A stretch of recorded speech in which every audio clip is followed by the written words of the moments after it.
What's going on? What's going on? What's going on? You already know what time it is. This is your boy, the historian, and you know how we get down. You either get right or you get left. Go ahead, sit back, relax. We got you covered today. But on the way in, hit that like and subscribe button. If you're not subscribed to us, or if you are subscribed to us, hit that like button. We got you covered. Let's go. Okay, y'all, this is it.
Birdcage. Well, let's go ahead and get to it. We're not even going to sit here and debate or donate. We got Coach Cam and we got K-Dub in the building. What's going on, fellas? We can't hear you, K-Dub.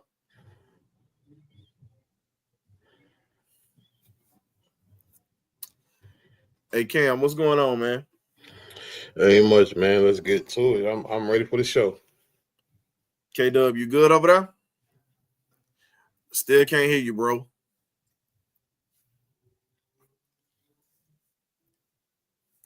Well, pop back in. See if you can pop back in. Pop right back in, and we'll go ahead and try to get you back in so we can make sure the sound is straight. So we'll bring K-Dub back in the building or whatnot once he gets his sound right. So, Cam, big week this week. First time for the rookie to start. And now, outside of Mr. Penix starting or whatnot, you pretty much are sitting back, waiting to see what this defense is going to do and see how Zac Robinson is going to open this thing up now that he has a quarterback. But there's so many other things that we are going to talk about outside of just the quarterback situation because there's a lot to tackle and it's a lot to untangle at this point. So while we're waiting on K-Dub, I'm going to let's go ahead and get this thing started. Just want to welcome everybody that's coming into the show today. Thank you for taking time out of your day to hang with us and kick it with us or whatnot. We definitely appreciate it, and we appreciate you tuning in today. So, without further ado, got the Falcons and the Giants this week, ladies and gentlemen. This is a game that the Falcons should win, and they need to win. But again, we've seen too many inconsistent things this year. And earlier this week versus the Raiders was a very big thing. It was very concerning that we couldn't put up points on the board. But maybe with everything that we got going on and whatnot, maybe Penix might be the solution that we need when it comes to trying to put up points or giving the offense a new spark. Because last week, it just looked abysmal when you looked at that offense, period. K-Dub, are you good now? Still can't hear you, bro.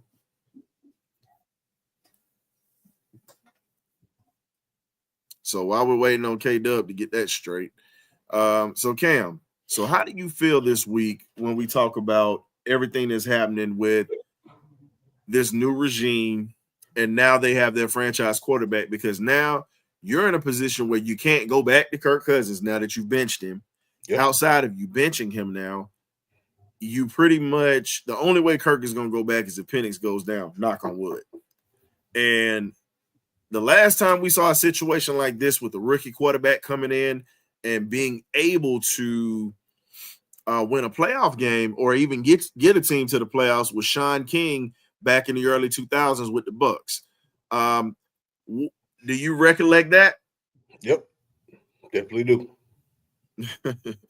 So when you look at it, what really makes you think about this situation that we have going in Atlanta when it comes to now you have Penix in the building and now you have this situation happening? What do you look forward to from Zac Robinson? Consistency. The one thing he hasn't shown all season. Consistency with his play calling. Because if we look at what happened this past Monday, your quote-unquote franchise quarterback only threw 12 passes. Mm-hmm. He had no confidence in dialing up plays for Kirk Cousins. So when you have a rookie like Michael Penix who's been helping Kirk Cousins on the sideline and he's being the mentor to the quote-unquote veteran, that's a huge problem. Mm-hmm. Because there's never a time where the rookie needs to be giving soft words, kind words, words of encouragement to your almost 15-plus year veteran. So if Zac Robinson can go back to the Saints game where he had Kirk over, 400 or 500 yards with Michael Penix, mm-hmm. I think we can see just how explosive this team could be with Mike running the offense. Yo, Great Beard, what's going on, man? What's going on with y'all, man? How y'all everybody feeling? Hey, man, waiting for Sunday. That's all I'm waiting on at this point. You know what? We were talking about that at work, man, on how the Penix era have begun, and you can just feel the mood around Atlanta, man. People are excited to see. You got some people that's still on the fence, but I think coming from me, I just think the team needed a spark on offense. Mm-hmm. We needed something because we wasn't getting it. Kurt just looked like he ain't had no confidence, but I think he had an injury. There's something going on. I mean, he fell off a cliff. I'm talking about Grand Canyon size cliff. You just don't throw for 500 yards and break Matt Ryan's record. Then all of a sudden go one touchdown with 9 interceptions. It just something. It's happening. It may be mental. Yeah, that's what I'm saying. And then on to complicate that with the inconsistency of play calling by Zac Robinson, with not knowing how to balance the running attack, going stretching the field. You seen players to be exact, are just like being like, okay, man, something got to get. We got to do something because they're not stretching the field. Darnell Mooney was dejected in that game, and you can tell by his body language. So I mean, I think I'm excited to see what this young man has to offer and to give this team, and I just hope people understand that he is a rookie. He's gonna make rookie mistakes. So don't just think if he throws a bad pass or he overshoots a receiver or whatnot, be like, oh, we should have just kept Kirk. We should have kept Kirk. He ain't a rookie. Let this man be a rookie. That's all I'm saying. Give him time. Well, I mean, with everything you're looking at this point, when you talk about this situation, you already are hearing people just, he's gonna change everything. He's gonna do this. Here's the thing, folks. Let him get used to the speed of the game. You're bringing him in. Now, the good thing is he's coming in against a bad team. That helps. But what does not help is you're going up against a team that has one of the best defensive lines in the league. They always have one. So you're putting him in the fire early against a team that's bad. So it's either sink or swim in this game. And at this point, all you can do is just sit back and just look at everything and just hope that the speed of the game slows down for him a little bit because he's had time to watch. He can come out. Nobody has film on him. That is the advantage the Atlanta Falcons have. Mm-hmm. The only film that you can see is possibly at the end of the Denver game and the snaps he took in the preseason. No. That's pretty much all you have. So you have no knowledge on him. It's just pretty much funny as hell when you sit back and think like, man, this dude really has an advantage coming in because the defense can't prepare for him. Now, here's the other thing, folks. The man is not a running quarterback like you think he is. No. He can run, but he is a passer. He is a passer. Pocket passer. He had less than 700 yards rushing in his career in college. He run if less than 700 yards. He run if he need to, not because he want to. So when you look at it, I think what helps us out in this situation, you have a team that has the potential of a great passer, but we have to see what he's made of. I'm not going to put the crown on the kid's head yet until I see what I need to see because everybody looks good in practice. I want to see it. I want to see him when he gets his jockstrap knocked loose. Does he get up, shake his face mask off, pull the grass out, look back in those guys in the huddle? Hey, let's go ahead and hit him deep real quick. You all right? Yeah, I'm good. I'm going to shake it off. Look, when we get in the end zone, it's going to feel a hell of a lot better. That's pretty much the way that I'm looking at it when you talk about my quarterback. You know what I'm saying? Right. And I believe that the kid has it in him. I believe it. I just think that he needs a little help. Now, when you look at the situation that we saw with Kyle Pitts earlier when he was like, well, I just work here. Here's my thing, sir. We don't need you just to work here. We need you to help this young guy out, and we need you to be better at your job. That's what we need you to do. Don't just be a guy that's just coming in the building. Be that guy that's going to come into the building and help this young guy get to the next level, help build his confidence up with your skill set, because this is your moment to really show that, okay, we really had bad quarterbacks or you were just playing bad. One of the two. So in this situation, you got a young guy that will get you the ball. This dude is really trying to, how can I put it? This guy is really trying to come in and he's going to want to make an immediate impact. And my thing is, we don't need to put everything on this kid's shoulders right just yet. That's my Lean on the running game. That's my feeling. I think he's going to try to do too much, especially in the predicament that we're in. We're still trying to make a push for the playoff. So he's going to try his best to pretty much put the team on his back. I mean, he doesn't need to.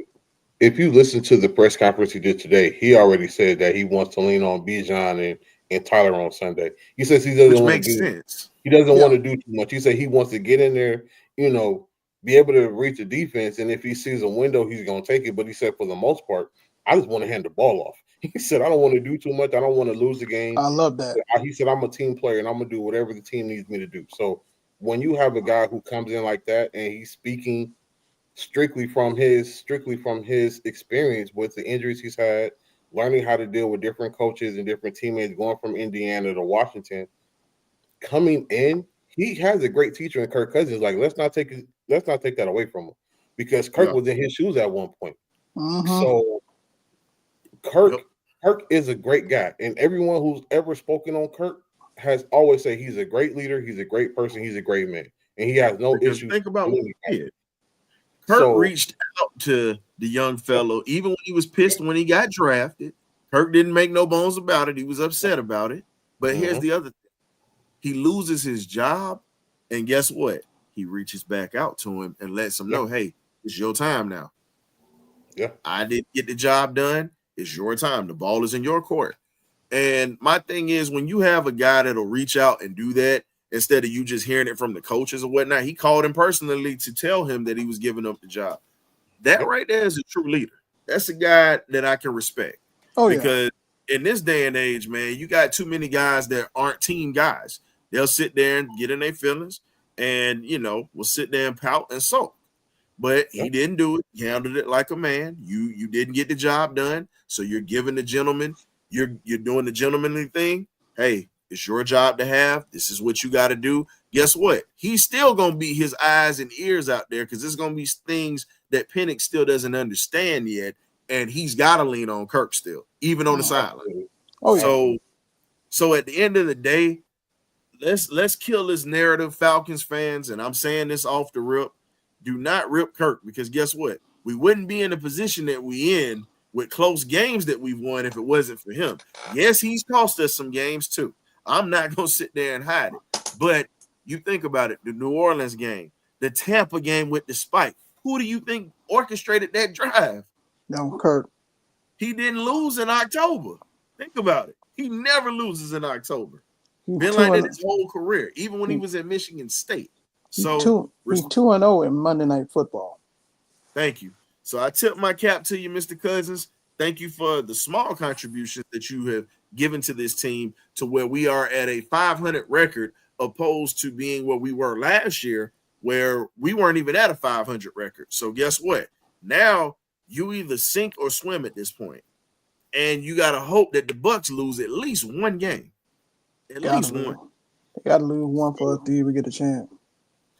So I want to ask the question because we're going to talk a little bit about some other stuff because we're not going to beat this quarterback situation over the head because everybody is doing that on every podcast, every show. It's like, nah, I get that that's what it is. But at this point, nah, we're not going to beat it over the head. We're not going to beat it too much. We got other things to talk about when it comes to this team trying to make a playoff run. So let's talk about it. Why did it take Raheem Morris so long to make the switch from Kirk Cousins to Michael Penix? Because I feel like he should have been put in at least maybe 2 weeks ago, maybe even 3, the most at that point. I want to say some politics were in play. I mean, me personally, after that Denver game, I would have been looking at Penix kind of hard and been like, hey, get ready, because that was ugly. And then right after that bye week, I would have been like, hey, get ready and get ready again. So I think there was some politics in play. Maybe Fontenot had something to say about that because, like you said, they drafted him for the future. Mm-hmm. They didn't think the future was right now. So that's why they were banking on, hey, if Kirk can get us through season 1, through year 1, great. We can mold him a little bit more until we know he's ready to take over the helm. Here right now, he pretty much was like, hey, think of swim. We pushing all the chips in at the table. We trying to make a playoff run. Put him in now. Well, somebody who knocked on the door, I had to open it. He at least wasn't in my refrigerator this time. We got John, the cricket deacon from the eye test, paying us a visit as he said he would do today. So what's going on, John? Gentlemen, good evening. We stand at the cusp of a new chapter starting. As you said, Graybeard, we've been slammed here. We've been slammed here, just like just unexpected, unrehearsed, ooh-wee. And it's taken me a while to process this because of the fact that unfortunately this is save the season time. Yeah. Uh-huh. This is save the season time. And I had no idea that we would be and I guess Falcons didn't either. That we would be at this point in contention, mm-hmm. Especially after a 4-game. Oh boy! Yeah, it was bad. Hey John, I'm gonna go ahead and chime in on this one because it was a question I asked, and I know you got your own beliefs and thoughts on this because the way you break stuff down. I'll say this: this is why I think it took Raheem Morris this long to switch with Kirk Cousins. If anybody's ever coached any sport or anybody that's ever been in a situation as an athlete, you also understand that when you become the main guy, like in that type of spot with the experience that you have, the coach is going to ride it out with you as long as he can. And it's more so, and I had to take the fan glasses off and take the hat off, and I had to understand, like, okay, you have to go with the experience or whatnot. You also have to look at the fact that you got a young guy coming in that he can play raw ability, and everybody's like, oh, well, Bo Nix has his thing. Bo Nix has an experienced coach and play caller in the Sean Payton, who actually has worked with good quarterbacks, who actually has coached the Hall of Fame quarterback that used to kill us. Now, you have to look at the fact that Raheem got an experienced guy who he was with in Washington when Raheem was on that staff that he knew. He brought in familiarity. Some of the stuff we can sit back and say we question it, but then you also have to look at the fact that he's going to ride it out with the guy who came in for $180 million. He's going to try to get all his money's worth for that. But when it comes to a point to where you're going to lose the season, then you throw the kid in here at a bad time. I feel like the kid should have been thrown in probably maybe a game or two earlier, opposed to just now, because you're going, even though the Giants are a bad team, you're still going up against, how can I put it? You're still going up against a team that has a good defensive line, John. So at the end of the day, it was gonna come one way or another. You understand what I'm saying? So I think that he probably should have got him in a week or two earlier just to get him in the swing of things, or even started him in the Raiders game, in my opinion. But hey, you know what? I think he wanted to at least secure the 500 record to get a kid a clean start. So, you know, the rest of the season hinges on this guy's shoulders and Tampa losing. What you think? Well, it would have been basically the same thing, you know, last week versus this week, because you're going against two bad teams. Okay, the defense is, you know, maybe the strongest part of either one of those teams, but you were going against two bad teams. You were definitely, the Raiders are definitely handicapped on offense. Okay. Mm-hmm. And defensively, you know, with our running game to anchor him, he could have done as well as, or possibly better. It would have taken an act of Congress for him to be worse than what Kirk Cousins eventually looked like Monday, because, man, that Monday game was hard to watch. It was really hard to watch on the offensive side of the ball because, you know, I came in with a lot of apprehension for that game. And as we saw, they weren't trying to pass the ball. No. And then when they finally decided to pass the ball in the second half, your very first pass is an interception. Man, good grief. I mean, you know, we were for those of you, and for the, you know, in the chat and everywhere that wanted to see a football team just run the ball. That's what you saw Monday night. Mm-hmm. That's exactly what you saw Monday night. Okay, we don't need to pass no more. We need to run. Okay, that's exactly what you saw Monday night.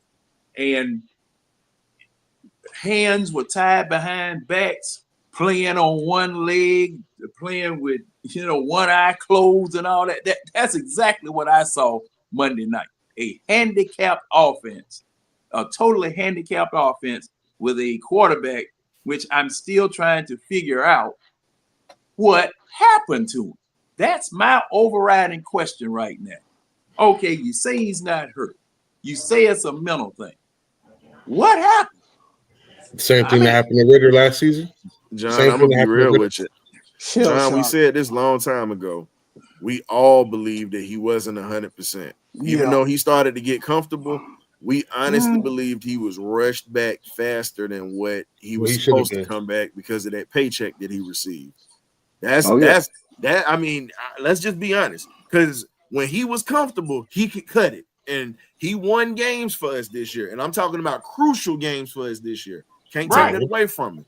So that's why I'm sitting back, John. I honestly believe he might be hurt, if you really want to be honest, That's what I'm saying. because Raheem keeping that to the vest. I don't think that they're going to put that out there that he's hurt, because you don't want teams to be like, okay, we're going to pin our ears back. We got something for this rookie. And they know that they ain't got to worry about that dude coming off the bench if something happens. So Raheem's playing chess with that. I can tell you that now. Raheem's playing chess with that. Well, one thing I wanted to ask and throw out there.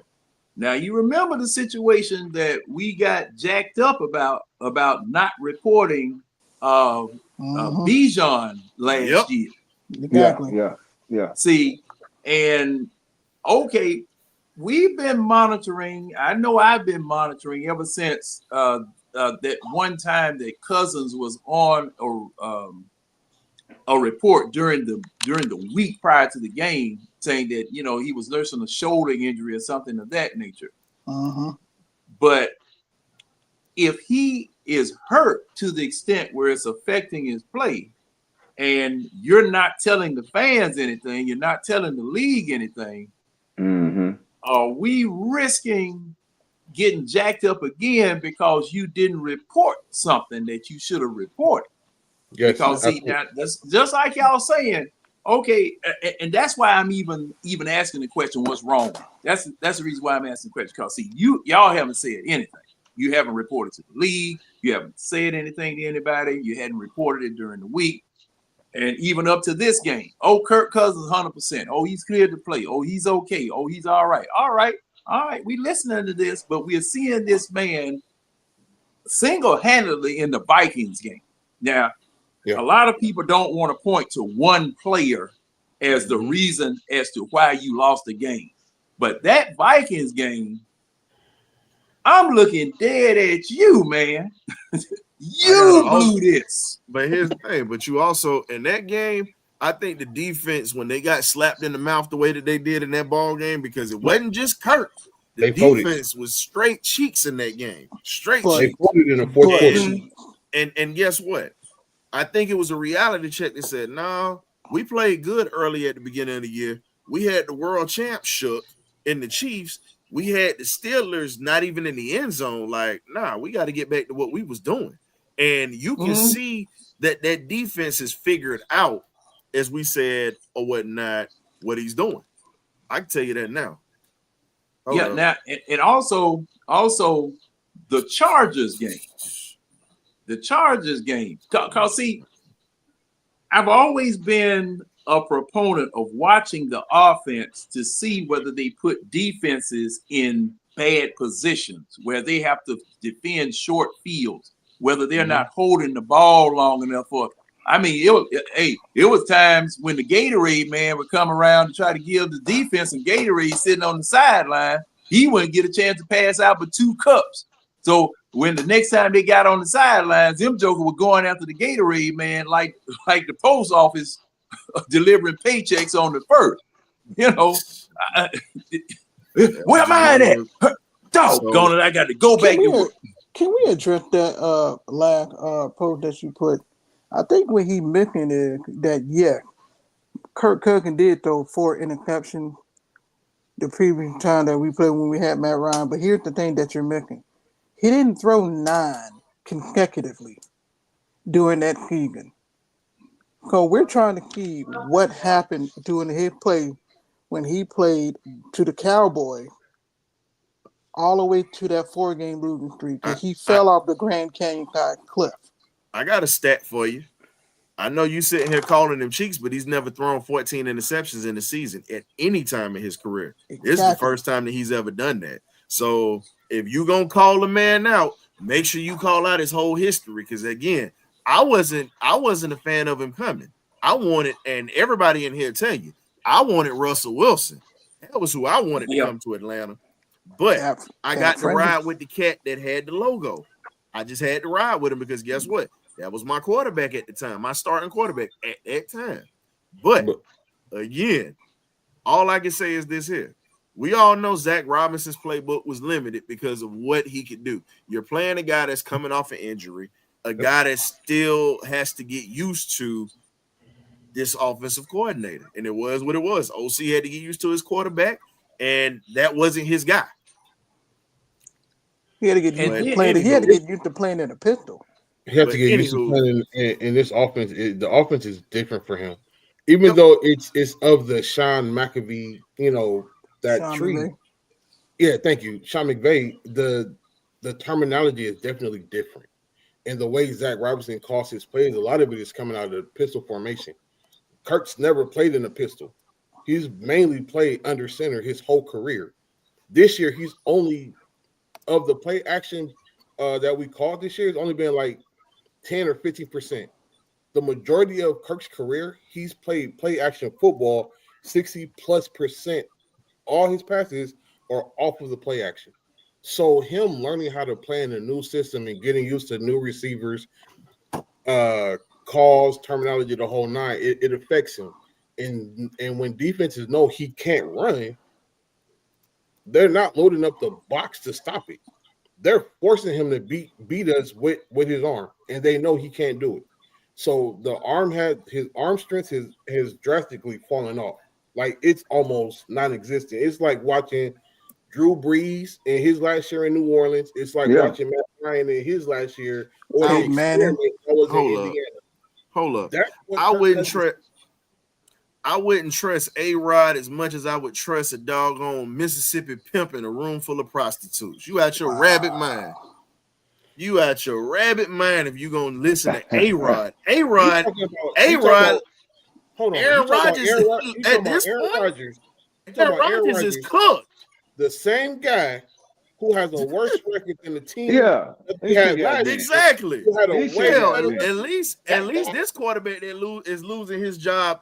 Team still got a shot at the playoffs. This dude, come on, man, stop it. They owe that kid cheeks all this year. They owe that kid from BYU. Man, next topic, man. We ain't even finna keep talking about this quarterback. Hold up, we ain't even finna keep talking about this quarterback stuff. Yeah, let me move to the next topic, gentlemen. The Falcons still have life for a playoff spot, pretty much. After last week's surviving win, we can salvage the season at this point, fellas. Yeah. You can salvage the season at this point. And the way that's going to have to happen, they're going to have to pick up the slack because, again, you're getting ready to get Penix in here. First time starting, first time in real game action. Not talking about mock time. I'm talking about from start to finish, real action. You're going to have to get him comfortable. That's Zac Robinson's job. You got to get him comfortable because we know he can sling it. But you have to get him into that position to where he's comfortable, which means you're using Bijan, you're using Tyler. You're not trying to throw any deep routes right off the bat. You got to get him used to seeing the ball come out of his hands and getting completions to those wide receivers. You've got to get that confidence up before anything at this point. I'm saying Kyle Pitts need to be his best friend. Then he ought to be that security blanket. I'm just saying. When has he been that in almost 5 years? When has he ever been that? He's never been that. So why would we expect him to be it now? I agree, J-Day. You really have to call it for what it is. No, he's not gonna come out looking like Tom Brady. We already know this. This is except this here. He's gonna make some good plays. He's gonna make some great plays. But he's also going to make some rookie mistakes. This is what happens. Embrace the bumps that are going to come along because all that's going to do is make him better. He's going to have to learn one way or another. So please temper your expectations at this point, ladies and gentlemen. Please. And then understand that this man is still a fresh cat getting into this system. What you got, John? Oh, I just I saw that finger. No, when you hold that finger up like this, I know you about to. Well, I gotta stop doing that. I gotta stop doing that because the thing is that I don't want to cut nobody else off, but something just came to mind. What did Tom Brady look like the first time after Drew Bledsoe got hurt? He did not look like the Tom Brady that he ended up being. So in that comment, I wanted to say about that, you got to ease him in. You definitely got to ease him in. However, You remember when Penix got his first taste of NFL? Talking about When they preseason? put no. When they put him in the game, I think was it the Denver game? Denver They put him game. in. The Denver he slung a 40-yard laser. That's what I was going to allude to. That's what I was going to allude to. Now, if he sees where he can do that, I want to see it. I want to see it because it was a completed pass, but it dropped it. Yeah. And he put it on him. Yeah. He put it on him. You know, so if he can do that, that's fine. But do not expect the Brady that won the 7 Super Bowls 3 through 7. Okay, don't expect that Brady. Okay, don't expect that because and if it happens, I will be pleasantly pleased and surprised. If it happens, that will be fine. Okay, but rookie mistakes are going to take place, rookie jitters, whatever, because this is going to be his first complete game that he's going to start from beginning to end. The mantle of quarterback is going to fall on him. Starting NFL quarterback for a franchise is going to fall on him this week. And sometimes you don't feel it until middle of the game, end of the game, next game. The weight is on me. I got to go do it. But as far as we're concerned, it's season saving time. It is season saving time. Time for Mighty Mouse, Underdog, all of your old heroes to come out there. But John, I gotta agree with Millie Mills. Mills came in here and he said this, and I gotta agree with him. Washington is gonna be the real test. Oh yeah, that defense. That is going to be the real test because guess what? One of the thorns in our sides was Marshawn Lattimore. You got him in Washington balling right now. Balling. Yeah. Now that he has help, he didn't have that help in New Orleans earlier this season. And when you slid him over there, that's a cheat code for that defense. That literally is a cheat code because not only can he play the run, plays the pass very well. And the thing is, the one thing, and I still can't stand the guy, but the thing I respect about him from being a former DB myself, he's very smart, highly intelligent, plays the ball well, and very fundamentally sound. Very fundamentally sound. This has got, and I'm going to be honest with you, in that game, I don't think Pitts needs to even be the main target. I'm going to tell you who needs to be the target in that game that nobody's talking about. Charlie Warner. You got to use Charlie Warner in that game because I believe that he would open things up for everybody else, from Pitts to all those guys. K-Dub, I want to ask you this. When we talk about the matchups or whatnot, everybody saying we need Pitts, we get it. How do you think Charlie Warner is going to be incorporated into this system? Because you do know that Charlie being a backup, he worked a lot with Penix while pretty much throughout this offseason. How do you feel his impact is going to be felt with the trust factor in the tight end situation? Like you said, they got a very familiar rapport with each other. I think he's going to use a plethora of the tight ends, but Charlie Warner in particular, I think he'll use him a lot more because he's had a great repetition with him. So using him out in the flats and using him out as a blocker would be things that could help Michael Penix out. But I also think he's going to have a great rapport with Big Ray McLeod. They're from the same area, from the same hometown, and they got a good rapport with each other throwing the football also. So look out for that. The connection he has with Ray McLeod also. Well, remember, and the thing is, anybody that's from around Florida, Ray is a heritage guy. Same school that produced Sony Michel, Isaiah McKenzie. A lot of talent has come out of Heritage High. So that's one of those breeding grounds where you talk about football players in that Central Florida area. So my thing is, I just want to see I'm gonna give you this, who I would like to see used. Hodge. And I know he's worked with him. I want to see Kadero Hodge used with him. Thank you. I've been whining, complaining about why don't we use this dude? This dude, I feel like this. With everything that he's done, I think that he's earned the right to get some snaps on this team. That's just me. Ben earned. Absolutely. Because he's won, let's be real, he's won 3 games for us this year. 3 games he has won for us this year. And last week was the 3rd one, if you really want to be honest. Yeah. Two blocks. Two block punts. And one thing that I wanted to throw in here to the question that you asked, K-Dub. The West Coast offense, which this is a version of, always features check and release blocks. Okay, Yeah. from the tight end to the running backs. Mm-hmm. Kirk Cousins, in a film session that I looked at last week, Kirk Cousins used to lock in on his primary or whoever it is that he wants to throw it to from time to time, to where he didn't see nothing beside.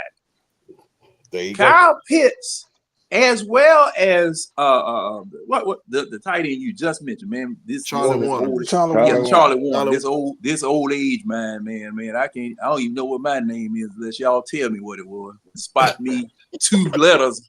Spot me 2 letters of it. I still might not get it. But Warner Crazy, and Pitts as tight ends, those check and release blocks where you hide yourself in the line blocking somebody, then spring open when the defense and the linebackers have cleared that space out. On a first down, if you get 5 yards, that's free 5 yards. Mm-hmm. If you look and find it. Then double moves by the wide receiver instead of just running straight in a pattern and not hesitating, hitching, going to the right, then breaking back toward the left, or vice versa. Those types of patterns, with the 5 seconds that this offensive line has been giving Kirk Cousins, man, we ought to be able to cook with natural gas with a quarterback that will look and find these things with the arm that can get it to him, and burn a defense. I mean, man, just have the a quarterback potential. that can run the whole playbook. Yeah. To John's point, if we look back at last year with Ritter, right? We had Jonnu and Kirk. Who was the number 1 target as far as tight ends go? Jonnu Smith. wasn't even close. Jonnu Smith should have been re-signed. It shouldn't have been no way they let him walk out of the door. I'm sorry to say it. I don't give a damn how y'all feel about it in the chat. I see you talking about it. I'm letting you know now. I don't give a damn. Jonnu Smith was the best tight end we had last year. And film don't lie. Absolutely. The eye in the sky don't lie, because guess what? He's showing out in Miami too right now. Yes, so sir. again, you can say what you want, but all I'm gonna say is this here.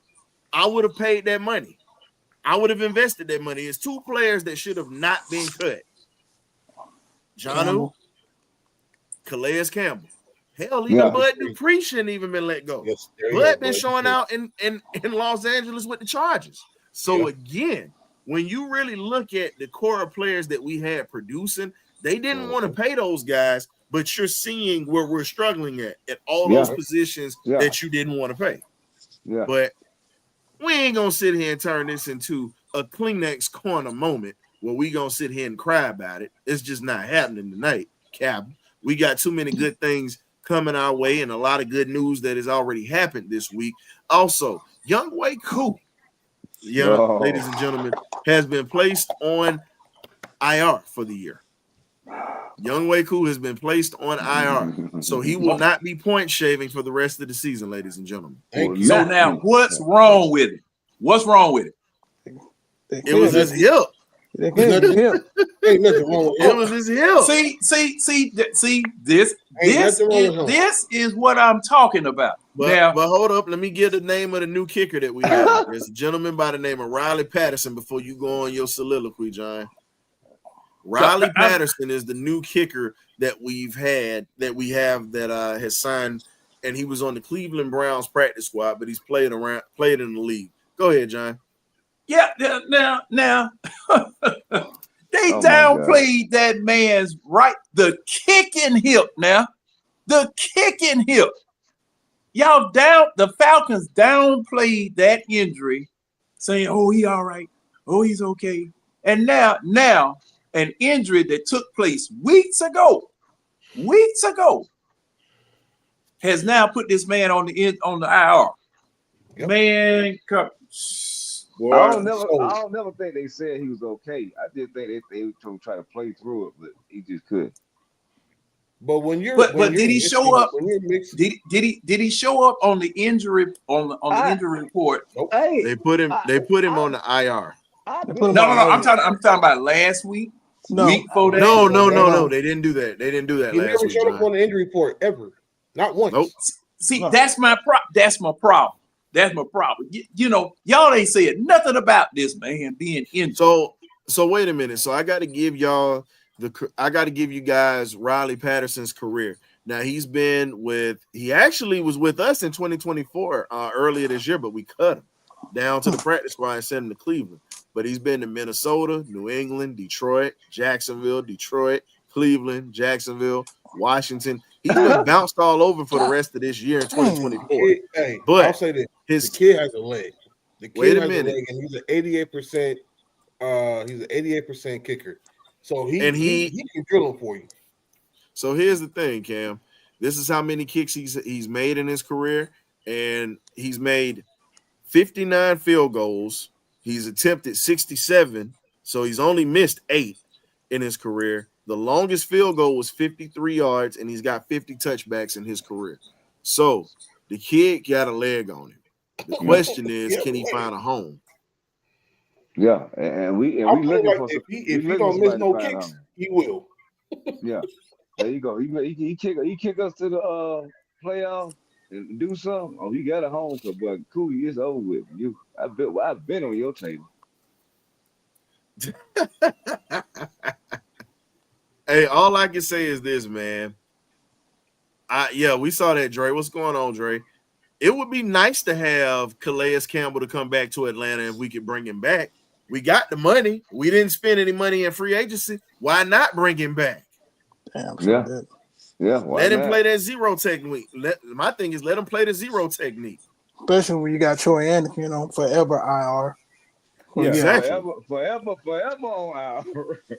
Like this forever guy, IR boy, forever IR boy. I've been listening to Lil Scrappy Forever I Love Atlanta. That was just in my mind just now. That feeler.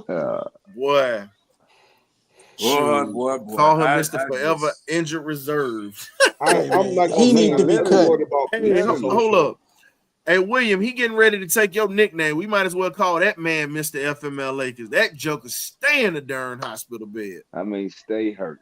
Hurt. You cannot help this franchise hurt, man. So you're looking like a complete. It's the fact that we tried to get this man prop because he can athletic his speed.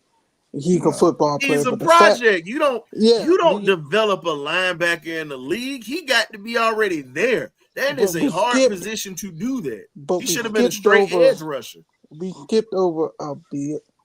We skipped over somebody who played the linebacker position, who won the highest award for a linebacker. We know who they skipped over. That's why I keep coming back to why some of the people. But it's a lot of picks that's coming back to bite us in the behind right now.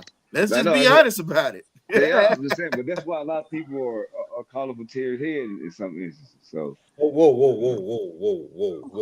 Wait a minute, no, I got to throw that. No, that goes into the next topic. Ain't no whoa with that. I'm not saying I am. I'm somebody. Ain't no whoa. No. You can't stop. No, you can't stop the rain, as the old song would say. No, I'm not saying that. But I'm not saying that. But we have to also remember a lot of the picks was not made by Terry Fontenot. We know that, but here's the question: cannot sit here and say it's Terry's fault for getting some of these guys, but he wasn't even fully in control of drafting people. But Cam, we know that. But here's the thing that you're not realizing: Terry is the fall guy. You got to remember, Rich McKay ain't going nowhere. Terry is the fall guy. Think about that. Well, I'm gonna say this. Somebody else wanted to go. No, John, please go ahead, brother. Oh no, yeah. I just, I'm visiting. But this is the thing. when you had an ownership structure like we had for the last 3 years, where the head coach was independent of the general manager and they had equal power to do whatever. Arthur Smith was doing things where he didn't have to talk to Terry Fontenot. All right. Only thing Terry Fontenot did was after the head coach made this decision to do this or whatever, he had to make it work, attempt to make it work under the salary cap. And you remember one year we had 15 general managers around here. There was no order. There was no a person that the buck stopped before it got to the owner. Okay, it was kind of like who was it? It went Glanville and the rest of the Smith family and the general manager at the time. Nobody didn't know who was in charge of what. Okay, that's what was going on for the past 3 years. So I always make this analogy, and I know you heard it before. You heard me say it before. Of a person farting in an elevator. Okay, when you open the door, everybody stinks. From the person that's outside getting ready to get on the elevator, they don't know who did it. Okay, and this is where we've been for the past 3 years. We don't know who to blame between those two as to who picked who or who got who, because the ownership was so the hierarchy was so convoluted to where you don't know who did it. And Arthur Smith admitted that he had power in an interview at one time, and I think he slipped and said it, that he had power beyond Terry Fontenot, and Terry Fontenot was supposed to be the real general manager. Okay, now you're going to give the man the title. You're going to give the man the title, but not let him do the job and let him, just like you say, Ryan, be the fall guy. Oh, man. But just think about it. In that situation, because we'll be on that, we'll be on this all night. It's a whole nother show. But just to be honest, Terry was put in a bad spot when he took over. He's a first-time GM. My thing that I think that Terry should get some grace for is cleaning up those books, our financial situation. He cleared it up. He moved money around. That was all Terry, John. That's the reason we had money. He actually was the reason why we actually still got a little money in the bank right now. We call him tightwad Terry, or we call him EBT Terry or whatnot, because the man can squeeze a quarter out of George Washington's nose off a dollar bill. Just being honest. So at this point, you got a Jackie Bate. So I mean, he did some great things this year. So I'm just saying, it's some real he's provided pieces in his first year where he's had full control. He's provided pieces. It's up to Raheem and the staff to do something with those pieces. So my thing is, I think Terry needs to get some grace at this point. Yeah, he holds some responsibility for some of the draft picks we took this year, but for those first 3 years, that don't fall on Terry. But they're going to have him as the fall guy. That's the whole problem. They're going to have him as the fall guy. So again, Rich McKay ain't being held. He's not being held accountable. He's not being held accountable. I don't think they're gonna get rid of McKay, because ain't too many picking goddamn except for that one guy that's announcing right now, and he might be getting the job in a couple of weeks. Brother, Rich McKay helped Arthur Blank win a soccer championship. He ain't going nowhere. Nowhere, man. Thank you. He think about it. He helped that man. He helped that man pack out the Benz with Atlanta United. He literally, that's his baby. So you really think Arthur getting ready to get rid of this man? And if he get rid of him on the Falcons side of things, he might walk on the other side. So again, I mean, even before we even packed out the bin, we were got freaking Georgia Tech data coming out. Now we're calling Rich McKay. I agree. So at this point, my thing is this, because we're not gonna spend too much time talking about Rich, because we got a few more things we got to talk about.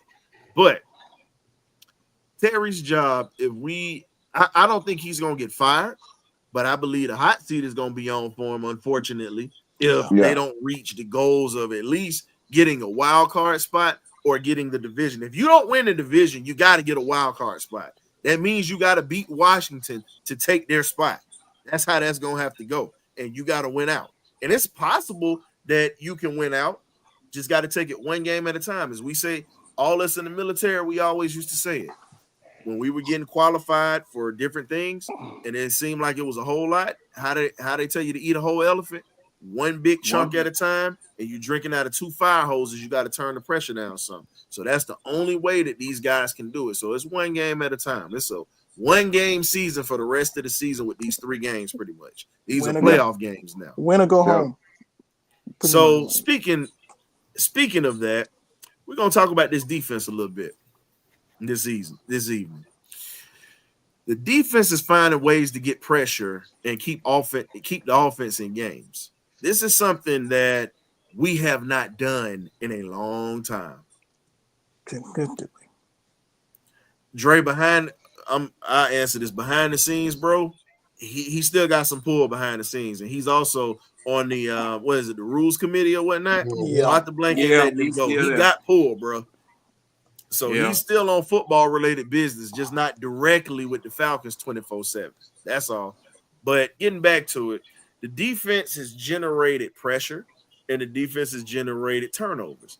How do you guys feel the defense picking up momentum? And these against bad teams now. You know, when we played against a good team in Minnesota, we just got slapped. Now, how do you guys feel the momentum can carry, and what could they do with the next couple of games coming up when it comes to keeping this momentum going with creating turnovers and pretty much keeping offense in games? Oh, that's pretty easy. I think Jimmy Lake got to do what I said freaking Tuesday. Rely on that cheat sheet he got in Jerry Gray. That's the key to your success on making this defense look not even respectable, but being consistent about generating pressure. Like Cam said it back, the way he moved Ellis around the field, he was almost like an edge rusher. Something that we definitely needed. You can Grady get off the ball effectively. You can Zach Harris get some touch again. I mean, it was just what he did. The secondary played well. I mean, the way he generated blitzes in the 5-man front. And I hope Cam talk about what we were talking about freaking Tuesday on how we sort of switched our defensive style a little bit. But in all together, he just need to rely on Jimmy Lake. Don't let it get the big head. That carry this momentum along with the Giants. K-Dub. Yeah. I mean, I just feel like that defense needs to continue to just be, like I said, the backbone to Michael Penix. Because, like I said, you're going to need somebody to help him out. So you're going to have to be like the receiver's going to have to help him out. The defense is going to have to help him out, go out there and continue to go out there and get those turnovers, get the ball back in his hands, give him opportunities to go out there and shine, man, and throw them lasers like we know he can do. And continue to stay aggressive and continue to blitz out of multiple different situations and different areas of the field. Continue to move Caden Ellis around, continue to build around Caden Ellis. You know what I'm saying? I think that's somebody that we can build our defense around. I like his style of play. I think he was a very good pickup bringing him in from New Orleans. I just feel like this defense is starting to really play the way that Jimmy Lake wants him to play, and the things that him and Jerry Gray are coming up with, the schemes and the blitzing packages they're coming up with, starting to really form together, because maybe they were working against each other instead of working with each other in the beginning. And I think that having the games that we had coming down the stretch, where we had a lot of things that when they weren't on the same page, where they had to go into a small meeting room and hash it out and continue to get those things squared away, so this defense can play a lot faster and a lot smoother. And like Coach Cam pointed out on Tuesday, the safeties are basically working more into tandem together. They are getting more acclimated to the defense. Or it may have been a historian that said that, but it's just they're looking a lot more on the same page. Like it's not like they're lost in the sauce out there, and they're actually doing what they're supposed to do. And I just feel like we're moving in the right direction. I think they pulled the plug. We think it's too late, but I think it's right in tune with what the coaching staff when they wanted to pull the plug on Kirk Cousins. They knew they are inside the building a lot more than we know, and I think they just trying to get to a certain point in the season to go to Penix, so that we will have a better chance at making the stretch run, because this guy was basically stick a fork in him done out there. But this defense is going to have to step up, because we're going to need him. We're going to need them to really help out this offense, because the offense is going to be trying to find their way with another quarterback that's also left-handed. So if you get the ball, the ball is coming out of his hand a different way. So it's going to be a little bit different, but we're ready for it. My thing is with this defense, I'm gonna say this, and I've been saying it for the longest. You know the difference between the Jerry Gray defense and what Jimmy Lake has been calling. You know the difference between it.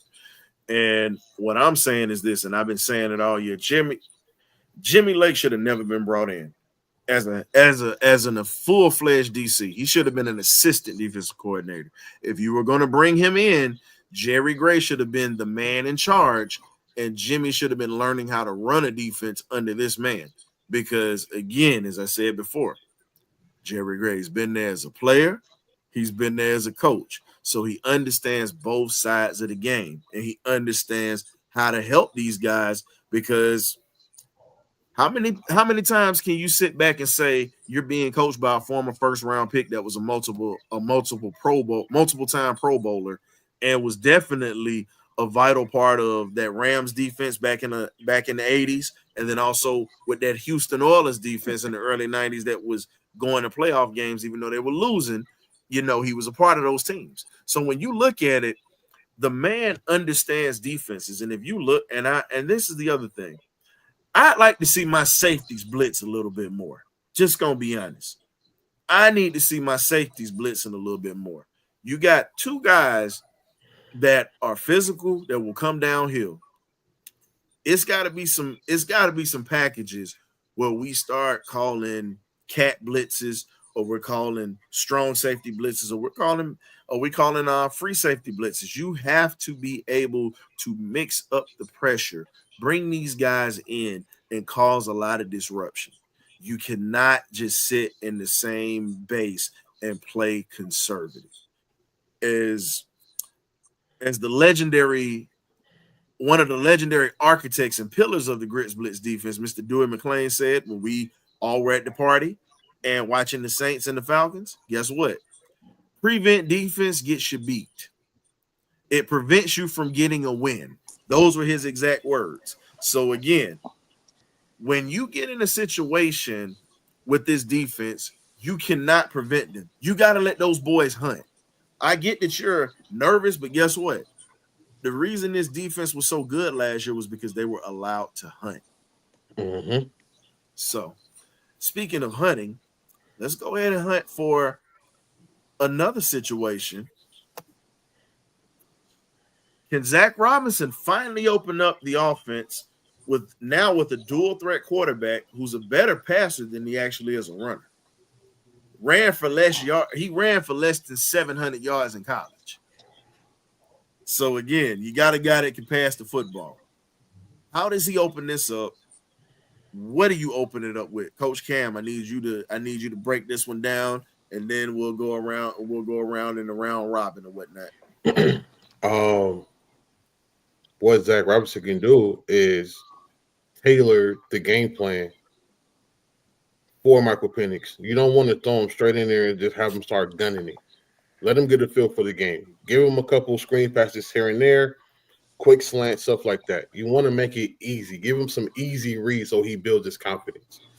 But most importantly, you have to lean on this run game, because the thing is, if we look at Monday, Bijan, he ate. Tyler Algier, he had kind of a rough game get going because he had no rhythm. But if you allow those two to really play off of each other like we saw Monday night, Michael Penix is going to be in a way better situation where he can actually sit back and just, okay, I can pick you apart now because I know y'all trying to blow up the box. Y'all doing this, y'all doing that. So Zac Robinson has to not be conservative, but he has to be smart. Because, again, this is a rookie's first full-time start. You cannot have him – don't throw the full playbook at him. Give him bits and pieces and allow Michael Penix to be who he is, which is a pocket passer who knows how to read a defense. He knows how to scan the field. He's not the type of guy who's going to lock on to his first read. He's very good from going from side to side. And he's able to also look off safeties if he's looking for the deep ball. But at the same time, like you said, he can run. He just chooses not to. So if they decide to, you know, blitz or whatever, he can get out the pocket. But again, you have to rely on Bijan with the quick screens and the run game. More importantly, you gotta establish that right off the rip. Anthony, I'm gonna tell you like this. I want you to go back because here's the thing. He chose not to be a runner because of the offense that he played in under Kalen DeBoer. But I want you to go back to his Tampa days and you tell me if he ain't a running quarterback. That's something that you can't go away from. That was his game. So I got to disagree with you on that, my guy. Look at his time in Indiana. You'll see. Yeah, that's what I'm about to say. I mean, all I'm gonna say, they made him a pocket passer. Thank you. And it's a reason they made him a pocket passer because of the injuries that he had. That's why. But all they did was make it better. Made Exactly. him in their pocket and slang it. But yeah, man, all the naysayers, you know, it's okay. It's okay. We're gonna see. I'm gonna give you who. StreamYard is StreamYard, but I ain't gonna let it stop me. I'm gonna say this and I'm gonna pop out and pop in. I'm gonna give you exactly who Michael Penix Jr. plays like. He is a modern version of the legendary Warren Moon. Go back and look at the film. If you take the numbers off of the back of their jerseys and you watch the throwing motion, you look at the release, you pretty much look at the touch, and you look at how they have pocket presence and they move around. He and Warren Moon are identical. Warren is just a little bit bigger than Michael Penix Jr. They play exactly the same. So let me pop out so my face can be seen because I want y'all to see how serious I am when I say that. Oh no, we believe. Give me a second. I'll be right back. But I think with how Zac Robinson, I agree with Cam. Chick give him easy package for him to get in rhythm. You want him to get in rhythm. So therefore, he can feel comfortable in reading and looking off defenders. I mean, I'm not saying necessarily to give him dink and dunk, but you might have to do that just so he can get in rhythm. So therefore, he won't be clustered and try to go and make a mistake. And like you said, rely on the running game. You got Hammer, you got Thunder and Lightning. Utilize that. Utilize Bijan elusively and let Tyler go out there and drive it home. Yeah, and Michael Penix to me, he reminds me of a young Aaron McNair. If you look at the way he sets his feet and he lets the ball rip and he puts it on him, that's Steve McNair all the way. Steve didn't have that wind. Steve didn't have that winding like that arrow motion like him. Steve would just cut it because he was just quick. It was a quicker release and it was a shorter delivery with Steve McNair. That was just a country boy that could just sling it. But the reason I compare him to Warren Moon, because if you ever look at it when they drop back, Warren, arms back, just a quick, it's such a beautiful release. And when you see that deep ball and you look at the spiral action on it, it's identical. It's identical. It's the only thing that Penix probably does not do, and I can't compare him to Randall Cunningham, dog. And the reason I said Randall was a scrambler. Randall was a scrambler. Randall can move. I can't compare him to that. But the reason I say Williams got pneumonia. Let's be real. A lot of people don't know this, but Warren Moon used to get manicures for his fingernails. His fingernails had to be perfect or whatnot. Because it's a certain sound that would come off the ball where it sounded like his nails was digging it. It sounded like that every time the ball came out of his hands. And Bruce Matthews, Jake Matthews' dad, said you could hear that over those thousands of people in the stands or whatnot. You hear his fingers just. That was how it sounded, and it was a beautiful motion. So, but getting back to it, man. I don't know why everybody think Michael Penix Jr. is a running quarterback. He is not a scrambler like that. No, he don't run like that. He run if he need to, not because he want to. And think about it. What was funny was when he listed off all his quarterbacks that he said was his favorites, his top quarterback was Warren Moon. That's the reason I'm telling y'all that. The man studied the guy. Loved Vic. He loved Pat Mahomes. He loved, he talked about Steve McNair, but he said Warren Moon is his favorite quarterback. Think about it. And he got to spend time around Warren when he was at Washington. Warren is a Washington alum. Yeah. And he called Seattle Seahawks games on the radio. So he got to spend time with that man. So understand, a lot of that game was rubbed off on him from Warren Moon. That's why I was mentioning that. But yeah, no, I said he talked about Vic. I said that just now. So only reason I say that is my thing is this. Warren Moon was one of the greatest quarterbacks that never got a Super Bowl ring, but got 5 Canadian Grey Cups and is a Hall of Famer in both the CFL and also in the NFL. So the resume speaks for itself. That's why I say Warren Moon was a bad man. A lot of people talk about him, but they don't talk about him as an exalted quarterback as he should be. And he was a Rose Bowl MVP, by the way, if you didn't know that. He got ridiculous numbers, man. Exactly. And he did it in both leagues. And that run and shoot offense, man. You heard what Buddy Ryan called it. He called it the chuck and duck. But the bad part about all of that, the way that they tried to disrespect the run and shoot offense, everybody used elements of it at one time or another, because it was 4 wide receivers and a running back. Okay. The next few years, you start using 5 wide receivers. Okay.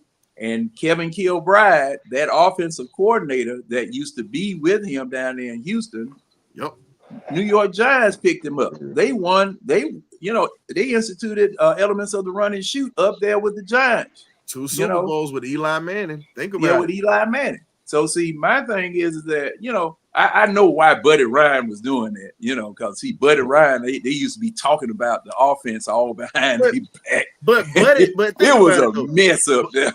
But Buddy did that in Chicago. It was only one. Like, I'm gonna tell you the truth. It's only 2 players that Buddy Ryan, really 3. I'm sorry, it's really three players that Buddy Ryan really respected that was offensive players.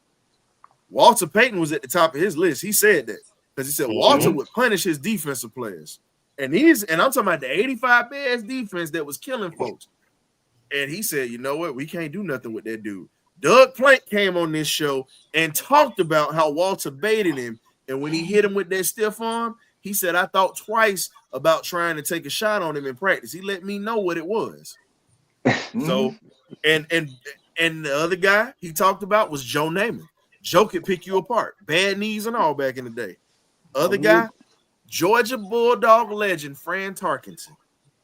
Remember, Buddy Ryan was on that Purple People Eaters defense, calling that defense back in the day before he went to Chicago. So again, you talk about guys who were out there, and hell, Fran Tarkenton literally had the rushing record till Michael Vick broke it, and had the touchdown record till Brett Favre broke it, and he was an MVP. So just didn't get a ring. But getting back to it though, I honestly think the momentum that we can keep going is you got to lean on the run. And you got to lean on your tight ends right now. And when he gets an opportunity to take deep shots, you let him, but you definitely shorten the game for him just to get him comfortable so he can get the chains moving. So when these defenses started to cheat up, guess what? You let him rip it. Darnell Mooney, Kadero Hodge, as K-Dub said, Ray McLeod, on these routes with these speedy receivers, let them do it. So that's pretty much how I think that's going to happen. Offensively, they got to keep it going. Defensively, we've already touched on that.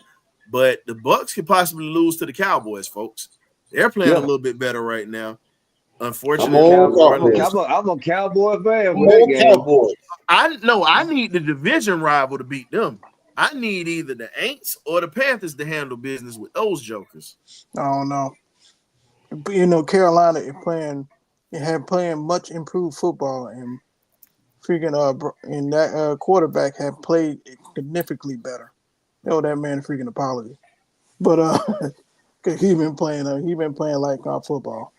So yeah, but I like the Cowboys. I think the Cowboys. I think Baker Mayfield feeling himself too much, even though he had a healthy Mike Evans. Yeah, I still think they still some chink in his armor that they can exploit. Honestly, all I'm gonna say is if the Cowboys win, I'd rather I'm gonna be honest with you. I want the Cowboys to beat them, but it would be better for us if they lose to a division rival, because that right there would seal the deal for the division for us. No, man, I wouldn't mind them losing the Cowboy and a division rival. I mean, I'm just saying we need them to lose. Don't get me wrong. I just who I think they're gonna lose to, but we'll see what happens. Man, so what we're gonna do this a little different. Go ahead, John. Oh, I thought. Yeah, I'm saying go ahead. Yeah. Oh, man, I just really hate to be in this position. I hate to be in the position where other folk got to take care of our business. I agree. I hate that. Because see, I'm one of those. I'm Falcons through and through. I root for no other team to help my team out or to do nothing. That's just the way that I am. Now everybody else does fandom the way that they do it, but me, take care of your business. And you don't have to worry about nobody helping you out, because see, a couple of years ago, there were some people when we didn't want New Orleans to come and play the Super Bowl in our dome. There were some of these fans that had changed the colors of the bird and called us Atlanta Rams. Yeah, I remember that. Boy. Yeah, I remember that. You know, look, I don't care what nobody say. Everybody became a Rams fan that day. Not me. Not John, me. We know about the old from back in the day when we was in the old NFC. See, I never the NFC West. But here's the thing: would you rather the Rams play in your house and they not in the division no more? Or would you rather them stinking Aints play in the house in our house and had them life? Think about it. And God forbid they to beat the Patriots, they'd have had lifelong bragging rights, and they beat the same team that we lost to with that same quarterback. Like, think about it. You got to deal with that for the rest of your dying day, your rest of your days, brother. And see, the problem with that, we did not beat them when we had the opportunity to beat them and stop them. That's the problem. And Ryan, you're right. But if we had handled our business that year, they would never have even been in the run. All we had to do was beat them one time, once. I'm gonna tell you like this. Here or there. You know, I know about the old rivalry because I lived through it before we went to the NFC South, so I get it. But at the same time, brother, I'm gonna tell you just like this. I was happier seeing them instead of the Aints, because if they'd have won a Super Bowl in our house, John, they would have been intolerable, bro.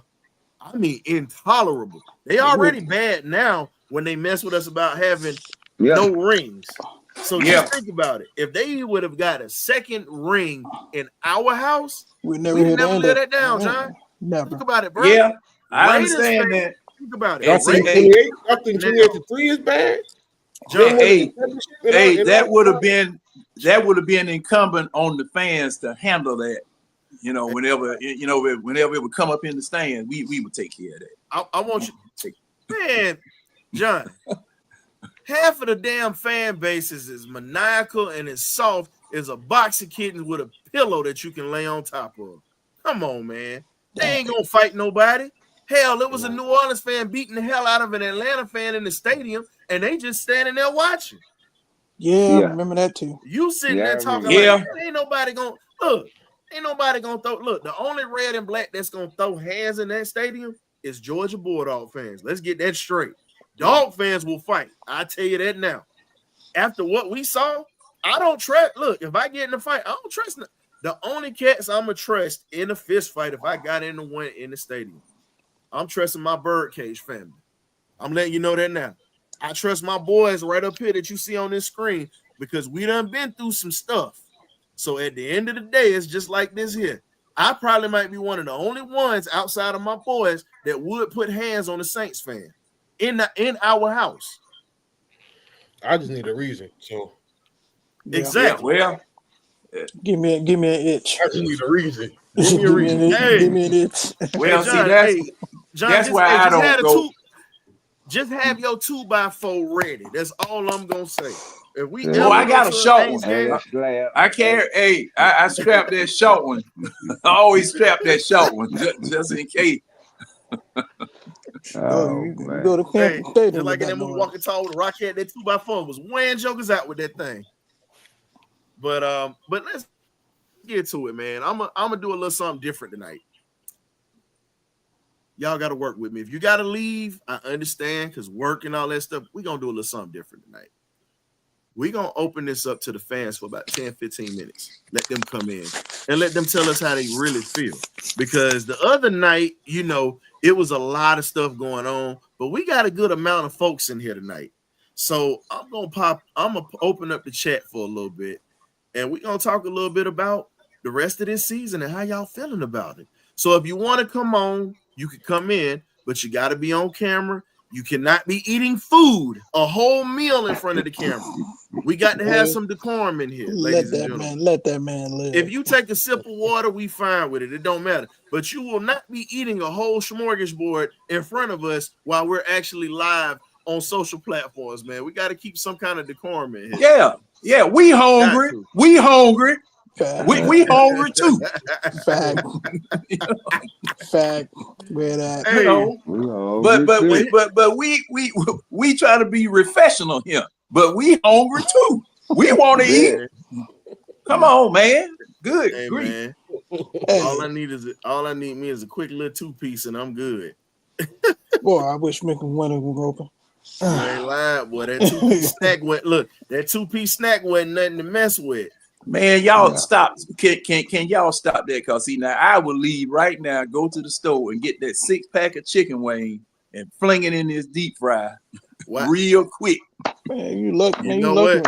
I go get some. It doesn't surprise me. Look who's been waiting in the wings to come in here. Will, what's up?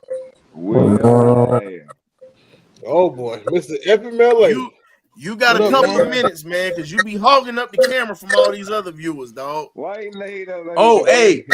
He laid up all comfortable, got the do-rag on. He already trying to be on the Penix Well, you got to come in and serenade us, man. What's up, gentlemen? Before William cooks, I'm going to have to leave. I just got a phone call. I'm going to have to leave here right quick. I appreciate you guys. Let me come on. Thank you. Always a pleasure, John. And check out the eye test on Wednesday nights at 10 o'clock on these NBC stations.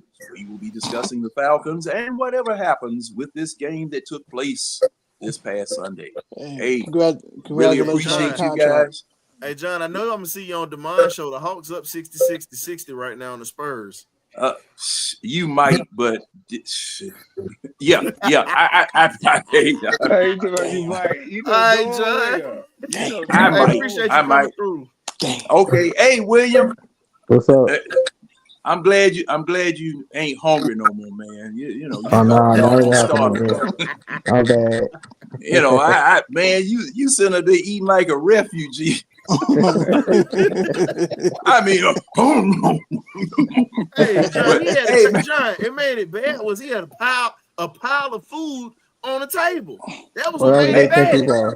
Man, shoot, I'm glad you went down at the smorgasbord.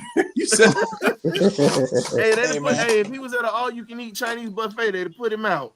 Yeah, sit up there, them put his plate down there waiting for the crab legs to come out. Hey, man, come on now, say something Man. But hey, man, Big John. Y'all take it easy, man. Yes, sir. That's what we call. That's the cricket deacon John Harris of the eye test. Y'all got to check him out or whatnot. If you are an insomniac late at night and you can't sleep, hey, check out the eye test. Him, Winston, Ron, C-Dub, those guys do a hell of a job over there. Will, what you got, man? Man, it's a new era, man. I'm just hopefully we get this wild card or get this division. Like I said, man, Michael Penix is gonna be all right. We're gonna run the ball. You know, the defense got to do what they got to do last week. You know, just mix up some press coverage. You know, you can play a little bit zone, but not too much. Though play like cover 2, cover 1, cover 4. But I guess the Giants know what scheme we can be using. But hey, we ain't worried about them. So I expect it could be a blowout. 30, the 14. The Giants might probably score twice. That's probably about it. And then get lucky. Okay. Hey, Monty, to answer your question, no, he won't. No, he won't. He is who he is. Yeah. Yeah, well, I should have. Wait a minute. How the old people say it? You are what you are marinated in. And you are what you are marinated in. Yeah, but I feel this lean heavy in the run game with Tyler and Bijan Robinson. Really, Bijan Robinson will eat. So I got him going like a $150 on the Raiders. I mean, not the Raiders, but on the Giants. $150. Okay. Ooh, Yeah. $150. Tyler just get like Did a he not buck have a $100. $150 this past Monday night? Oh yeah, he had a $125. Yeah, he had How much? I $125. got a question.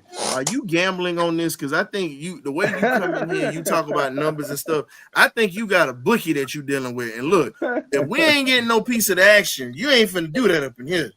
No, I do that on Prize Pick. No, I always hit on Prize Pick. I use like the 3 rushing. Like I knew it. Anytime you got somebody that talk like this, that ain't look. He's sitting here talking like this, and now look.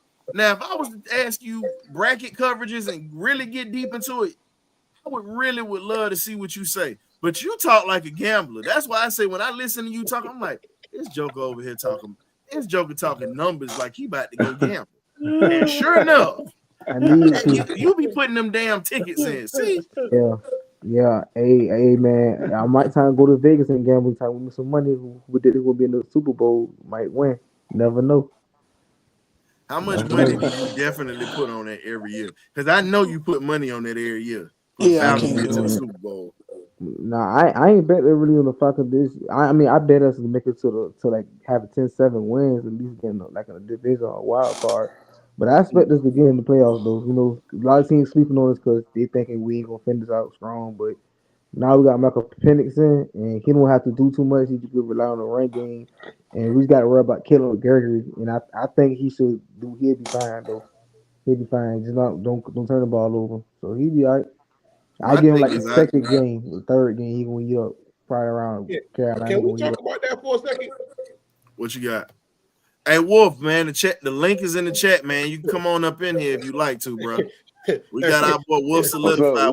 We doing a quick little 10-15 minute, a little something or whatnot for the folks to come in. So if you or anybody else that is in the chat would like to come in for a minute before we wrap the show up and you get your soliloquies out, come on in. Because Jada just said something that was highly hilarious to me that I saw today. The Jets did not trade for Jerry Jeudy because of his Madden ratings. Them ratings ain't real. You lying. But no, while we sitting here talking, I gotta give a shout out for Jerry Jeudy because of his Madden ratings. Hold up, I gotta give a shout out to my guys because they came through here and John was talking when they were saying what's up. Shout out to Smitty, shout out to A1, Berto, those guys, 95 North Sports, Smitty's Sports Machine, and then A1 Sports Forever. And then also Wolf Solidified is in the building. We want to appreciate you guys for coming through. What it is, and everybody, and those are our content creator partners, but everybody that has come in here tonight and just took time out, man, want to tell you thank you for coming through and spending the evening with us for a little bit to talk a little Falcon football. So I want to make sure we at least said thank you to you guys because y'all could be anywhere else, but y'all chose to come here. Well, y'all chose to come on in the cage. Yeah, like I can say, I got Dallas beating Tampa. I got Philly beating Commanders, so we need Commanders. So I'd be happy as long as they lose and we win. We back on top of the division and we get the 3rd seed. Because I got LA Rams, they took over Seattle. Seattle had lost. So yeah. Here's the thing: you got to worry about handling business first. Yeah. My thing is this: you worrying about too much. Just gonna keep that a buck. You worrying about too much. Dog. We gonna handle business. I got faith in us. Man. Man, you crashed out last week. Stop all that, man. I got faith in us. I ain't gonna let you do that. You crashed out last week. Don't do that. I said Kirk Cousins was going. No, it wasn't just Cousins. You crashed out on the defense. Don't do that. You said you got faith now, but you crashed out on the defense. Let's be real, dog. The teams that we have beaten, the last team we beat was a 2-11 team. In that Minnesota game the week before, you crashed out on that defense and said, if we ever get against a legit offense, we in trouble. You even said that. He wasn't lying. I I mean, agree with it, I but was, he's sitting there I was saying like he upset. got all the faith in the world in him now. Like, I no, was upset. stand on your conviction. Stand on your conviction. Don't teeter-totter. Stand on that conviction. I said hands down. I don't believe in the defense if Jerry Gray's not calling it. I've been saying that. Yeah. I've been saying that. I said if Jerry Gray calls the defense, we got a chance to actually do something and put ourselves in a great spot. If he's not calling that defense, I don't believe in it because you see most of our defense is out of position and they have no knowledge of what's going on and they're 2 steps behind with Jimmy Lake. Just gonna be honest with you on it. That 30 front does not fit the caliber of players that we have on this defense. That's why we moved to a 40 and a 50 front. Because if you look at some of the snaps from Monday, you saw a 5-2 defense in there. That was Jerry Gray's favorite defense run when he was in Green Bay. Mm-hmm. But you got to remember, he had Quay Walker running the linebacker spot for him, Devondre Campbell before he left and went to Frisco. And then he also had Eric Stokes at that corner that was shutting things down. And if you look at that defense in Green Bay, it's a lot better than what people give it. So, and Jerry Gray left the blueprint on that. Yep. I can tell you right now, don't think that drafting out, and y'all might say I'm crazy for this, don't think that drafting a safety in this draft isn't out of the question. That's all I'm going to tell you. Linebacker. And don't be surprised. Second round. I'm going to give you a guy that's going to probably go up under the radar. He'll probably go elsewhere to the Giants or somewhere like that, but don't be surprised if he ain't on Jerry Gray's radar. Dirty Dan Jackson out of Georgia. Oh, yeah, I see. Man, dirty. First round. I know we ain't touching him. I know we ain't touching him, but knowing Jerry Gray and knowing him talking to Terry and now Raheem's there, Raheem like dogs. That's one thing I can tell you. He like dogs. So don't think that that's out of the question, that they ain't looking at bringing him in because Jesse Bates is getting along. I'm not Jesse Bates, excuse me. Justin Simmons, again, is on a 1-year contract. Yeah, and you again, Jada you is don't know that because think about it. When Jerry Gray was calling the defense, he looked very competent in that defense. Yeah, I agree. So again, you shaking your head because you don't like him, but I can tell you right now, I guarantee you, if Jerry Gray calls that defense, he'll be back next year. But we need another safety and we need another corner.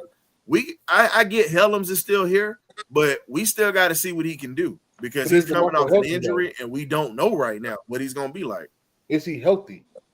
You can't build know. your future on a guy that's not healthy. You can't build a defense on a question mark because we don't know if he's going to come back the same. Yeah, we really don't. We really don't know who's going to come back. We tore his ankle or something. No, he messed up his ankle, but hold up. Coming to the cage, we got Mr. Wolf. What's up, Wolf? What's going on? I had to do that because he got on them damn shades. That's why I did that. I had to give him what's going on, my guy. Hey, listen. Wolf? What's going on, fellas, man? How's everybody doing, man? What's going on with you, my guy? Not even better, bro. You slid through. Yeah, listen, man. I hope everybody has a great holiday, Christmas, Kwanzaa, whatever you guys believe in. Hope everybody gets all the gifts. I hope everybody breaks bread with the family. You know what I'm saying? Yep. I hope everybody does that. That's first of all.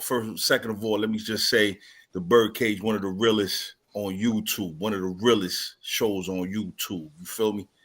It's one of the realest. So if you ain't subscribed to this channel, you're a certified sucker. That's what I'm gonna say. I like that. I like that. That's number 2. Number 3, you know what I'm saying? Number 3, you know what I'm saying?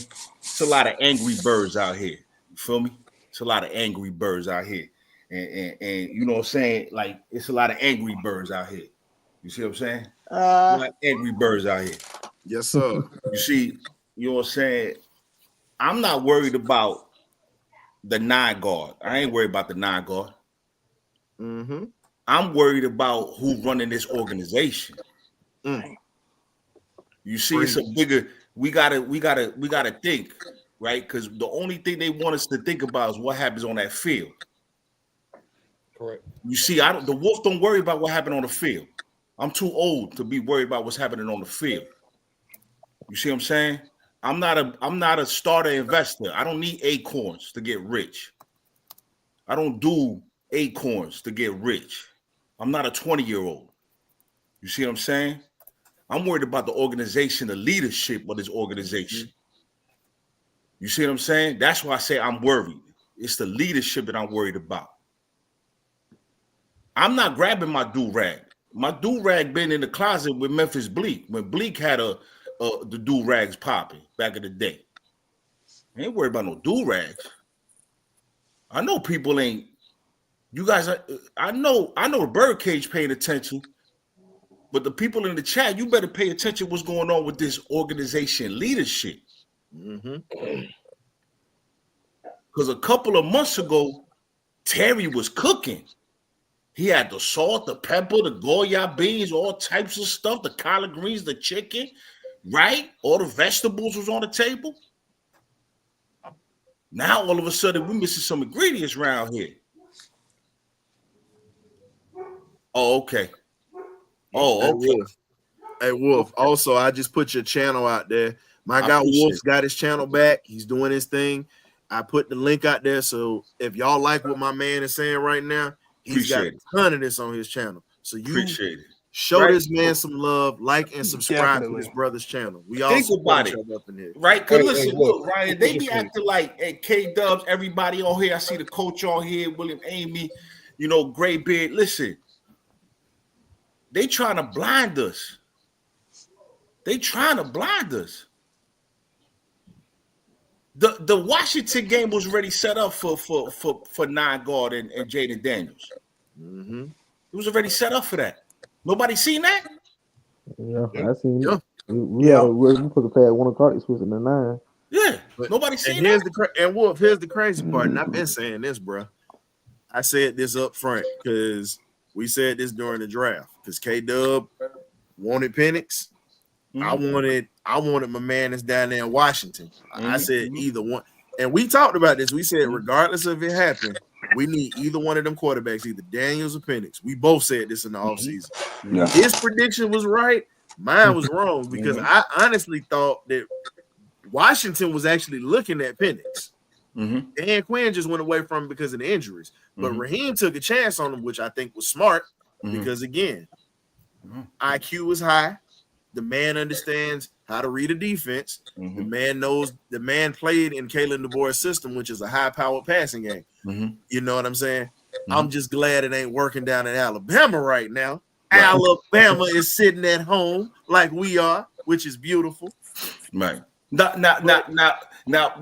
Ryan, Coach, Graybeard, William, Amy, K-Dubs. Can I tell you guys something? What's up? Yo, can I just tell you guys something? Please. Go ahead. The NFL gonna try to add another game to the 8. It's gonna try to make it to 18 because what they want is they want football all year round, right? Yeah. Now stay with me on this, please. Just walk with me on this, and I'm gonna get off. Just walk with me on this, and I'm gonna get off. And if I'm wrong, tell me I'm wrong, right? So what they trying to do is they trying to push the content we could do content all year long. So January, February, March is the assessment for free agencies and stuff like that, right? Now check this out. There's 3 quarterbacks in the National Football right now that's getting paid more than Sam Darnold. They haven't even took a snap all season. You want to know who them quarterbacks is? Who? Tyler Heineke.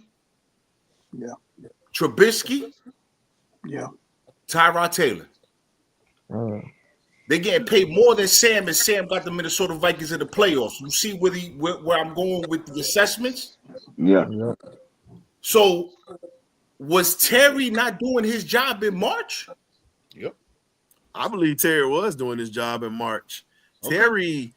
What Terry did, and I said this earlier, Wolf, but a lot of folks, this dude is just I said no. We call him Tightwad Terry for a reason. Yeah. Terry was not getting ready to overpay for somebody else. Sure.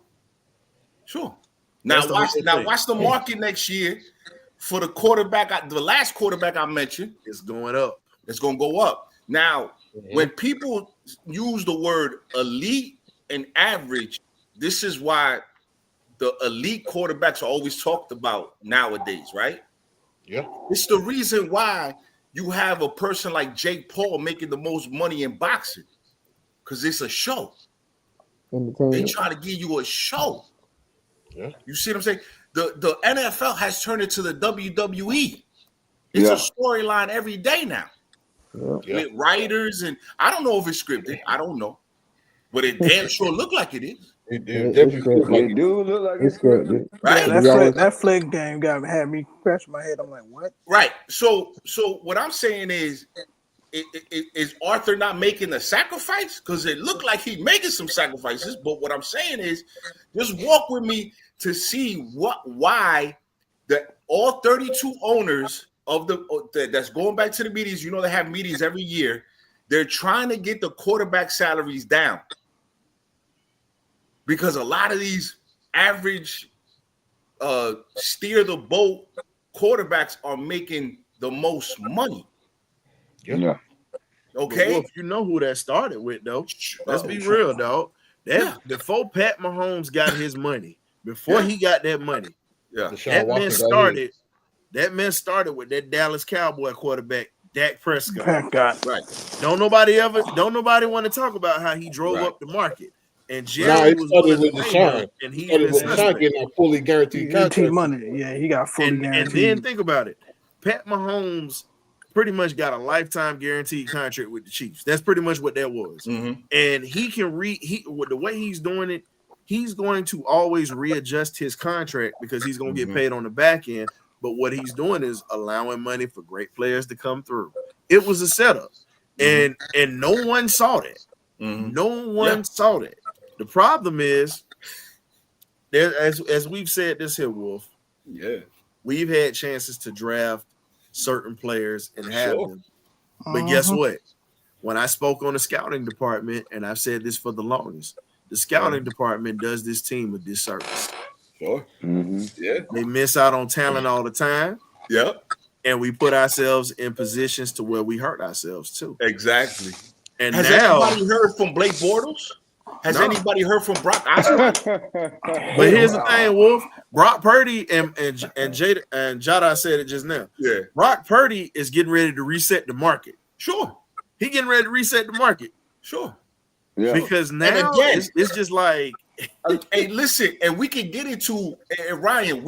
This show could be 24 hours because this is the reason why I always say, and people always be like, "Yo, Wolf, why you this? Why you that?" I said, "Bro, as soon as Raheem Morris was hired, the clock was ticking."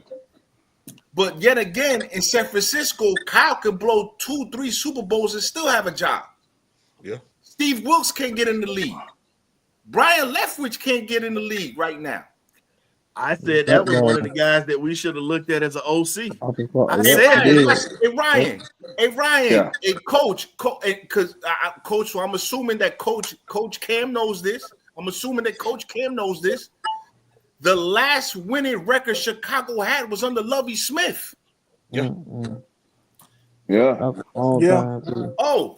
No, it wasn't. Did I hurt any feelings out there? I'm sorry. It wasn't Lovie Smith. It was the last coach that came. It was the coach that came after Lovie Smith. You talking about Matt Nagy? They had that because remember that was a field goal joint. kicker, Robbie Gould, screwed them out of a chance to even play in the NFC. I thought Lovie took him to a Super Bowl, though, right? Yeah, Lovie did. Okay, guess what? Robbie Gould cost them a chance to go to a Super Bowl with all those missed kicks. Gotcha.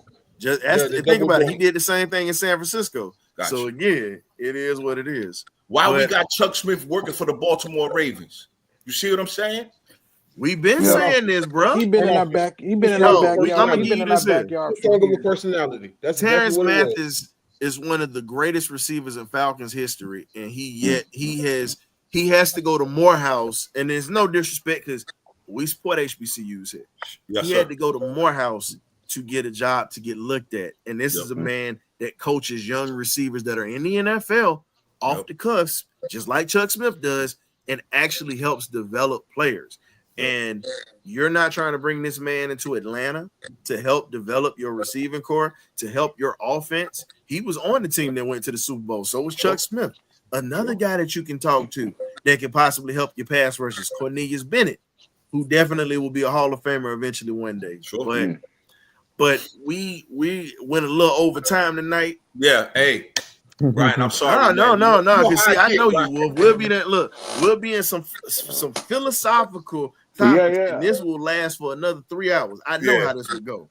Hey, man, listen, if you're not subscribed to the Birdcage, man, like I said, use a certified sucker, man. Ryan, you know what I'm saying? Coach, Graybeard, K-Dubs, they do a great job. William Amy always supports the real. So if you're not, listen, and they better be as many likes on this video as people watch it, because I'm tired of y'all coming into the videos and don't like it. It's for free, people. We're not asking for nothing. Just like the video, man. That pushes our content forward, and it makes sure that we get into the algorithm, because we need to stop listening to Stephen A. Smith and all these dumbass ESPN over that have no idea who the hell we are. You know what I'm saying? And what our fan base is about. You know what I'm saying?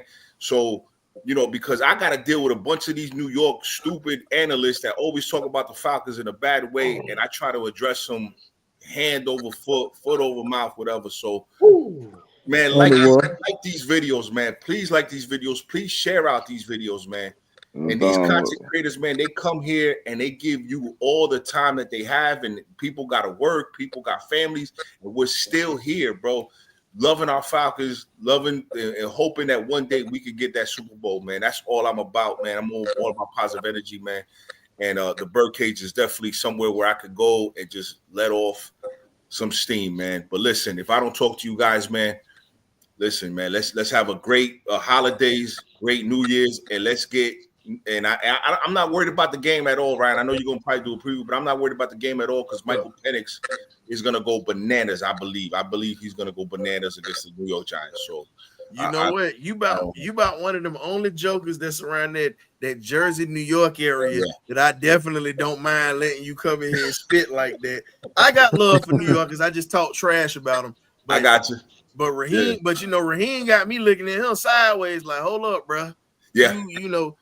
But you know what? He's got to get out of, how can I put it?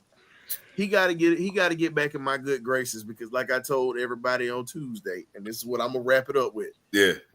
This Negro, and yes, I said Negro. I can say that. Negro. This Negro can sell ketchup to all the deaconesses in the church that's wearing all white. And have them believing that if they squirted on their shirt, it would not stain it. Because he damn sure sold us a bill of goods coming through that door. He got to deliver on this one. Hey, Ryan, if you ever have a Raheem Morris show, let me know, because I got some tidbits that you guys would definitely enjoy. I'm not gonna say nothing now, but I got some tidbits that you guys would definitely enjoy about his New Jersey ass. I'm just gonna say that. Well, if this what we gonna do. You got my number. Yeah. Matter of fact, call me tomorrow. Like seriously, call me tomorrow. I got you. Set this up. Okay, because man, listen, like the video, man. Please, man, like the video. These guys do a great job, man. I think you had Coach on last time, right? Is that the guy you had last time breaking down some plays with you? Yes, I did. Is that him? Okay. Coach, man, nice to meet you, bro. Nice to meet you, man.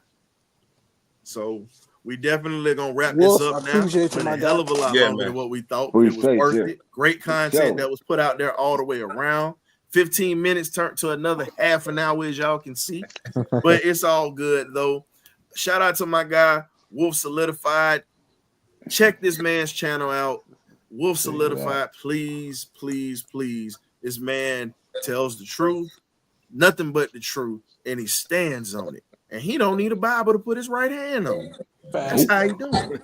So get into it, man. Appreciate you coming through, Will, Big John, and all of you viewers that have stayed with us through this evening, talking a little trash, and then also talking about the great stuff that we got with these Falcons. So as we always say up in here, man, you either get right or you get left. Sunday, it's time to get right so we can leave this division in the dust so they can get left and we go to the playoffs and make a run. So with that being said, we out of here, man. Y'all be easy. We got love for you. We'll see you Sunday at the pregame meal before the Giants Falcons. Peace.